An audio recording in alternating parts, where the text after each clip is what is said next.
आज पिज़्ज़ा को दुनिया की पसंदीदा तरीन ग़िज़ाओं में से एक होने का एजाज़ हासिल है। लेकिन क्या आप जानते हैं कि एक दौर में ये इटली के गरीब तबके की खुराक हुआ करती थी। अगर आप पिज़्ज़ा की तारीख़ और इससे मुतल्लिका हक़ाइक़ के बारे में जानना चाहते हैं तो ये वीडियो ज़रूर देखिएगा। अस्सलाम वालेकुम, मैं हूँ तंजील न्याज़ी और आप देख रहे हैं ABS शो।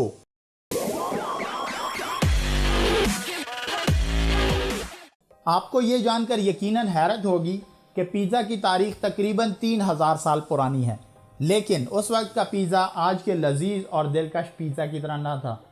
पिज़्ज़ा की तारीख़ के हवाले से पहली रिटन निशानदही डोरियस बादशाह ने आज से तकरीबन 2500 साल पहले की, जब वो यूरोप को फतह करने की गर्ज से निकला था।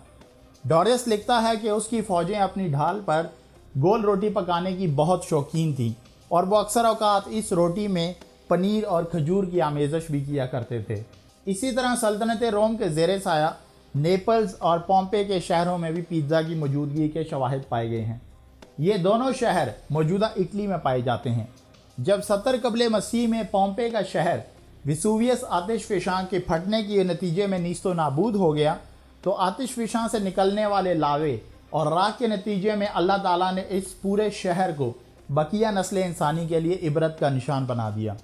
तकरीबन 2000 साल बाद जब इस शहर को दरियाफ्त किया गया तो वो अपनी उसी हालत में मौजूद था जिस रात उन पर अजाब नाजिल हुआ। पोम्पे के बासी किन गुनाहों में मुलविस थे और उन पर यह अजाब क्यों नाजिल हुआ, इस मौजू पर फिर कभी बात होगी। लेकिन इस वीडियो का मौजू चूँकि पिज़्ज़ा है तो वापस हम अपने असल टॉपिक की जानिब चलते हैं। माहिरीन आसार कदीमा ने जब इस इलाके की खुदाई की तो उन्हें मालूम पड़ा कि पोम्पे में मौजूद बेकरियाँ, ठेले और दुकानें महफूज शुदा हालत में मौजूद हैं और उन्होंने पिज़्ज़ा जैसी गोल रोटियां बनाने वाले औजार दरियाफ्त किए। तो उन्होंने इस बात का अंदाज़ा लगाया कि पोम्पे के रिहायशी इन औजारों की मदद से पिज़्ज़ा ही बनाया करते थे। अगरचे इंसानी तारीख़ में पिज़्ज़ा हमेशा से ही किसी न किसी शक्ल में मौजूद रहा है, लेकिन आजकल के पिज़्ज़ा की शक्ल 16वीं सदी ईस्वी में वजूद में आना शुरू हुई, जब नेपल्स के शहर के गली मोहल्लों में नान भाइयों ने गोल ब्रेड पर आलू और टमाटर लगाकर इन्हें गरीब गुरबा के लिए बेचना शुरू किया। रफ्ता रफ्ता यह खुराक गरीब तबके में मकबूल होना शुरू हो गई, क्योंकि वह पूरी रोटी यानी पिज़्ज़ा ख़रीदने के बजाय उसके स्लाइसिस अलग-अलग ख़रीद सकते थे। इसी तरह कहा जाता है कि 1899 में जब इटली मुत्तहिद हुआ तो उस वक्त के बादशाह उमरतो I और मलिका मार्गरीटा ने नेपल्स शहर का दौरा किया और कुछ वक्त के लिए वहाँ क़याम किया। क्वीन मार्गरीटा को जब पिज़्ज़ा पेश किया गया तो उसने इसे बहुत पसंद किया, लेकिन जल्द ही वो यकसानियत की वजह से बोर हो गई तो उसने कुछ मुनफरिद पेश करने का मुतालबा किया। मलिका के इस हुक्म की तामील की खातिर राफ़ाएल एस्पसीटो नामी एक बावर्ची ने टमाटर, पनीर और तुलसी की टॉपिंग्स का एक ऐसा पिज़्ज़ा बनाया जो कि इटली के झंडे से ममासलत रखता था। मलिका को ये पिज़्ज़ा इस कदर पसंद आया कि इसे तारीख़ में एक नुमाया मुकाम हासिल है और इस पिज़्ज़ा को मलिका के नाम से मंसूब कर दिया गया। आज के मार्गरीटा पिज़्ज़ा को इसी वाक़े से मंसूब किया जाता है। पिज़्ज़ा को इटली में गरीब और मुतवस्सित तबके की महबूब तरीन ग़िज़ा के तौर पर काफ़ी पजीराई मिल चुकी थी, लेकिन इसे बैनुल-अक़वामी शोहरत पहली और बिलखसूस दूसरी जंग अज़ीम के बाद मिली, जब इटली में तैनात इत्तेहादी अफ़वाज को वापस अपने ममालिक जाकर पिज़्ज़े की तलब महसूस हुई और इसी तलब की वजह से रफ्ता रफ्ता इटली का ये पिज़्ज़ा दूसरे ममालिक बिलखसूस अमेरिका में भी शोहरत हासिल करने लगा।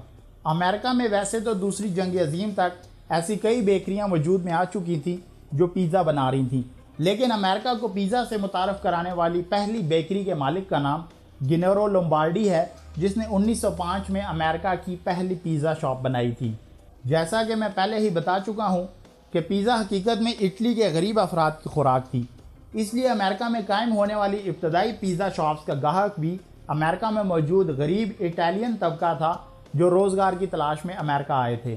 दूसरी जंग अज़ीम तक पिज़्ज़ा बनाने में दरकार वक्त और इटालियंस गाहकों तक महदूद रहने की वजह से अमेरिकन पिज़्ज़ा शॉप ने कोई खातिर ख्वाह मुनाफा ना कमाया, लेकिन दूसरी जंग अज़ीम से वापस लौटने के बाद ईरा नेविल नामी एक फ़ौजी के पिज़्ज़ा के शौक़ और इंजीनियरिंग से वाबस्तगी ने उसे एक ऐसा अवन बनाने पर मजबूर किया जिसमें आसानी से और कम वक्त में पिज़्ज़ा बनाया जा सके। ईरा नेविल ने जंग से लौटने के बाद अमेरिका में बेकर्स प्राइड नामी कंपनी की बुनियाद रखी, जिसका मकसद खाने से मुतल्लिक़ मुख्तलिफ़ औजार बनाना था। बेकर्स प्राइड ने पिज़्ज़ा बनाने के लिए एक स्पेशल गैस अवन तैयार किया, जिसने बेकरियों को कम वक्त में सस्ते, मयारी और दिलकश पिज़्ज़ा तैयार करने की सहूलत फराहम कर दी।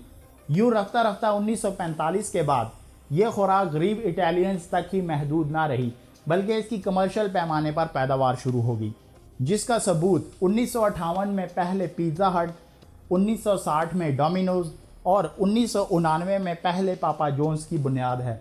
इन कंपनीज ने न सिर्फ अमेरिका बल्कि पूरी दुनिया को पिज़्ज़ा से मुतारफ़ करवाने में अहम किरदार अदा किया।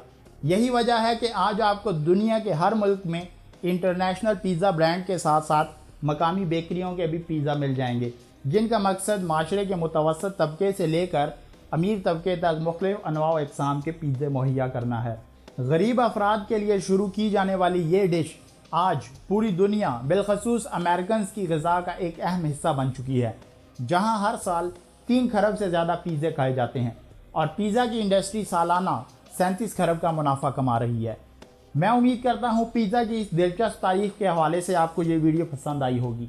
अगर आप इस तरह की मालूमाती वीडियोज़ के बारे में जानना चाहते हैं तो आज ही मेरा चैनल सब्सक्राइब कीजिए, ताकि आप वक्तन फ़वक्तन इस चैनल पर अपलोड की जाने वाली मालूमाती वीडियो से मुस्तफ़ीद हो सकें।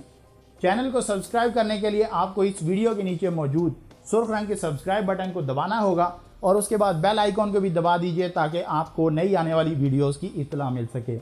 मुझे तंजील न्याज़ी को फ़िलहाल इजाज़त दीजिए। इंशाअल्लाह अगली वीडियो में आपसे मुलाकात होगी। अल्लाह हाफ़िज़।